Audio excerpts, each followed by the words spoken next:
রাজপথে আন্দোলন করছি। আমরা বলতে চাই আপনারা দেশের নাগরিক, আপনারা এদেশে আপনারা বেতন কর্মচারী কর্মকর্তা হিসেবে আপনাদের পঞ্চায়েত করে, সুতরাং আপনাদের দায়িত্ব নেওয়ার জন্য আমরা মদত পাচ্ছি।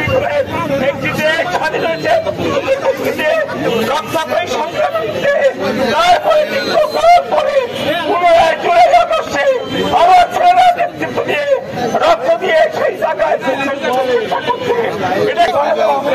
আপনারা জানেন প্রতিটি সরকার আজকে আর অল্প সময়ের মধ্যে করবো।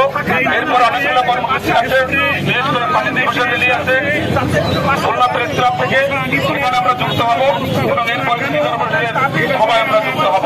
সুতরাং আপনারা যারা আজকের এই কর্মসূচিতে যুক্ত হয়েছেন স্বেচ্ছাপ্রণোদিত ভাবে আপনাদের প্রতি খুলনা নাগরিক সমাজের পক্ষ থেকে কৃতজ্ঞতা প্রকাশ করছি।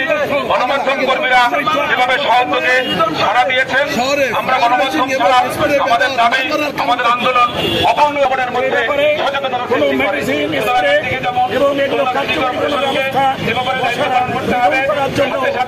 আমাদের নাগরিকদের দায়িত্ব রয়েছে, আমরা যেখানে সেখানে ময়লা ফেলবো না, আমি মনে করি আগে বলেছি আমরা কারণে অবহেলা বন্ধ হয়ে যাচ্ছে, কারণের কারণে জলাশয় যেগুলো আছে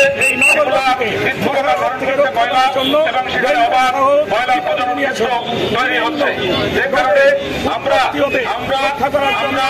আমরা দাবি জানিয়েছি একদিকে যেমন সিটি কর্পোরেশনকে দায়িত্বপূর্ণ ভূমিকা পালন করতে হবে, অন্যদিকে আমাদের করা না যায় তাহলে আমাদের পক্ষে মশার উপদ্রব বন্ধ করা সম্ভব না।